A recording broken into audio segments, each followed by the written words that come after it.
Good afternoon, network facilitators.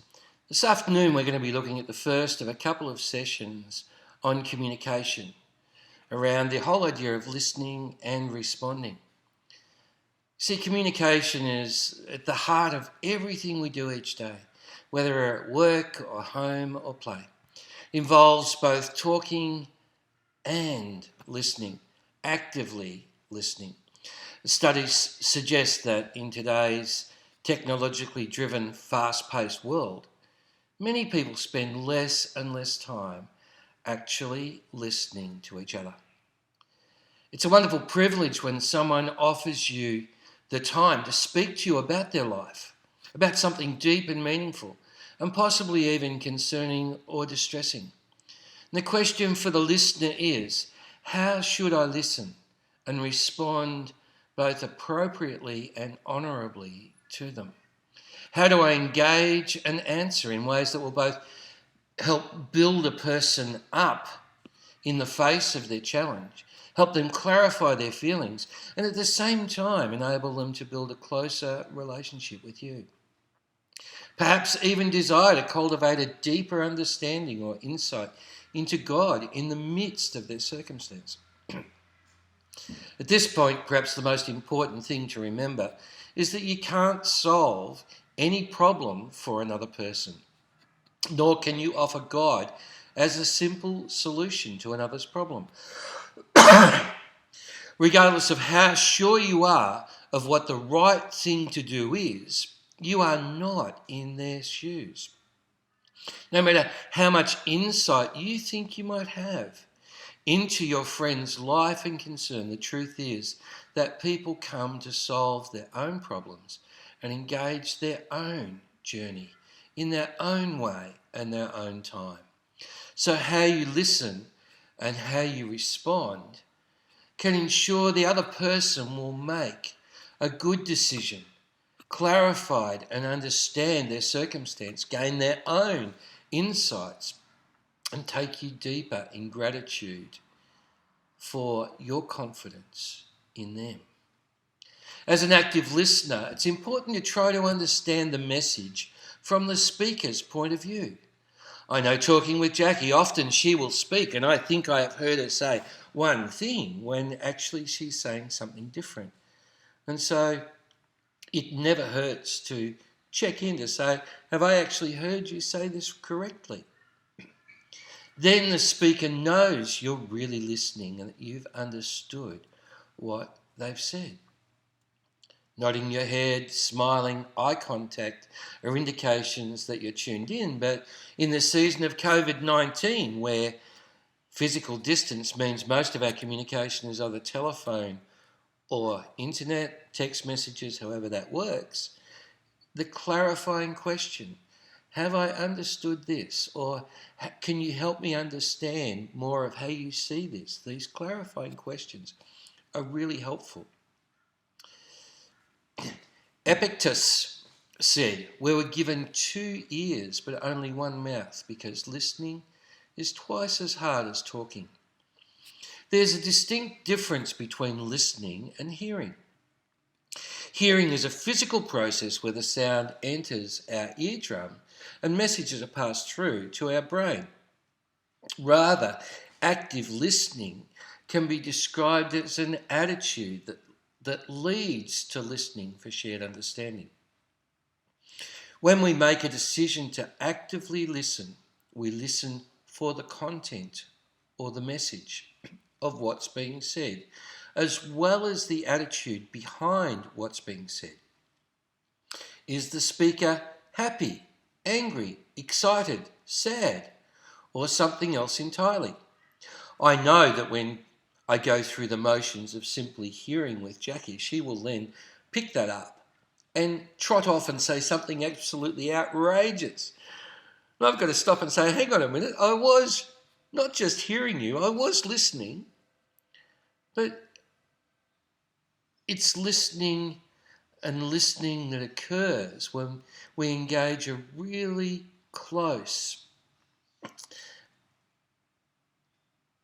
attention to the message and that we respond to the content as we gain a shared understanding of what the speaker is saying.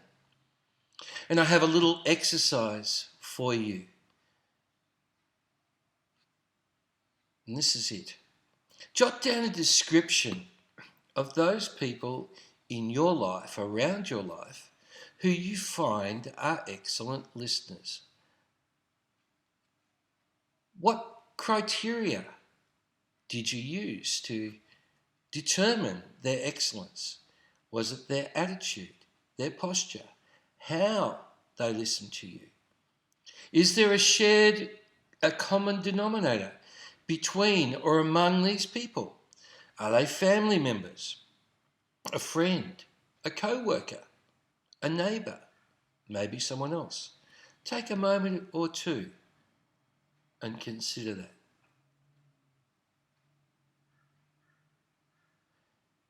You see, in listening and responding, there are two basic things that determine the development of good relationships. And the first is your intention and attitudes as you listen and respond. The second, the actual phrasing of your response. This first session considers the first element of listening. Listening attitudes and developing eventually in the next session a responsiveness as you listen. So there are 4 stages to the listening process. The first stage is giving attention to and acknowledging the message. This is what I hear you saying. The second stage is responding, where we can say, well, this is what I'm hearing you saying. Am I understanding this correctly? Or, can you help me understand this? Or, we provide feedback to the message we received. It sounds like this is what you're saying. Have I got that right? And then the third stage is about then remembering the essence and recalling the essence of the message. You know, if Jackie says to me, can you put the kettle on and make me a cup of tea? And I hear the first bit and put the kettle on but don't make the cup of tea, she's not going to be particularly happy with me. And I think it's a matter of not just hearing one part of the content, but the whole message and remembering the essence of that. And then we rate that message. Does it rate high? Should I get up immediately and make Jackie the cup of tea? Well, if it's been a while since she's had one, most probably. So we evaluate the message. When we receive a message, we hear and attend to it.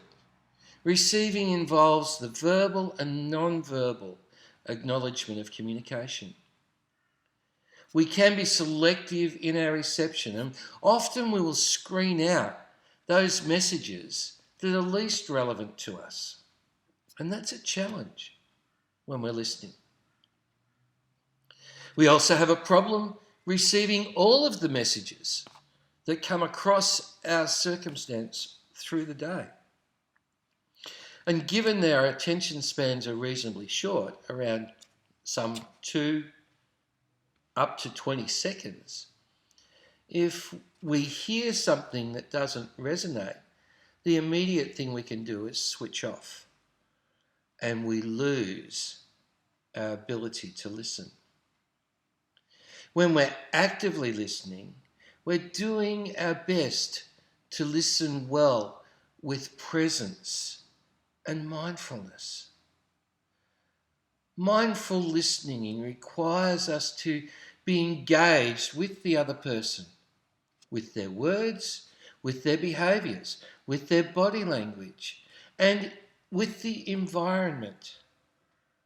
It's amazing how quickly people can pick up if you might be physically present, but you're not completely present. So with that in mind, let's consider this second exercise. It's been said that our listening skills vary depending upon the receiver of our message, whether it's a parent, a sibling, a roommate, an employer, or someone that you're romantically involved with. What do you think of this claim? Do you agree or disagree? And I wonder if perhaps you could note down some examples to support your views. As we step into this idea of actively listening, I hope that this, as you reflect on this content, will help you to consider how you are listening to those around you. Not just within your networks, but also within your families and your friends. And that this may be a blessing to you as we continue to seek to serve God and His people through this challenging and difficult season. Thanks for listening.